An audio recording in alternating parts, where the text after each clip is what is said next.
Welcome to एसिस biology. मित्रांनो, मागच्या लेक्चरमध्ये आपण फोटोसिंथेसिस साठी लागणाऱ्या फोटोसिंथेटिकली ऍक्टिव्ह रेडिएशन्स बद्दल पूर्ण इन्फॉर्मेशन घेतलेली आहे. तर आज आपण ऍक्च्युअल फोटोसिंथेसिस प्रोसेस स्टार्ट करूयात. सगळ्यात अगोदर मी तुम्हाला फोटोसिंथेसिसची स्टँडर्ड रिएक्शन बद्दल माहिती देतो. फोटोसिंथेसिस म्हणजे काय?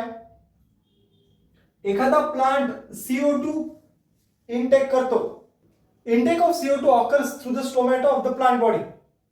तो CO2 प्लस रूट्स ने घेतलेला जो वॉटर आहे in presence of light and chlorophyll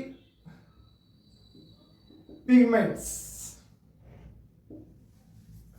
यांच्या प्रेझेन्स मध्ये C6H12O6 मॉलिक्यूल तयार होतो.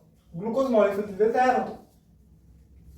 सोबतच ऑक्सिजन रिलीज केला जातो. म्हणजे काय?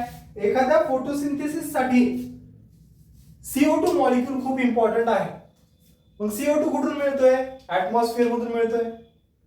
आणि सगळ्यात मेन हायलाइट करणारा पॉइंट हा आहे की फोटोसिंथेसिस प्रोसेस क्लोरोफिल पिगमेंट शिवाय पूर्ण होऊ शकत नाही. फोटोसिंथेसिस करण्यासाठी क्लोरोफिल पिगमेंट खूप आवश्यक आहे. त्यामुळे फोटोसिंथेसिसला इम्पॉर्टंट काय असेल तर क्लोरोफिल पिगमेंट्स. त्यानंतर मी डिफरंट टाइप्स ऑफ पिगमेंट्स बद्दल तुम्हाला इन्फॉर्मेशन देतो.